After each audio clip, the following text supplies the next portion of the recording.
Welcome to the Slop Farm. Enjoy the video. You'll begin by building the core pulse. Set the tempo to match the style you want, then pick a grid resolution so hits align tightly. Start with a simple loop. Place a kick on beat 1 and a snare opposite. Once done, add a steady hi-hat in 1/8 notes to give motion. This immediate loop gives you something audible to iterate on. Make sure to lock the grid so timing stays consistent as you layer additional sounds. Once the foundation plays, start layering to create interest. Add percussion accents and a synth stab on offbeats. Adjust velocity or volume to make some hits pop and others sit back. Use panning to separate elements left and right, creating clarity in the mix.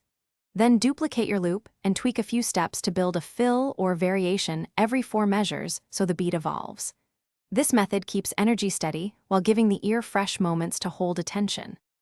To finish, record or export your final loop and listen on different systems, then normalize levels and trim any silence. Make small tempo adjustments to see how the groove shifts, and rebalance volumes so the kick and snare remain clear. If the mix feels muddy, solo individual channels to find overlaps and reduce or mute the offending parts. Once fixed, unsolo and confirm the full arrangement sits together.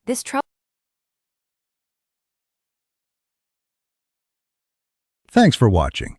Consider subscribing if we helped you today.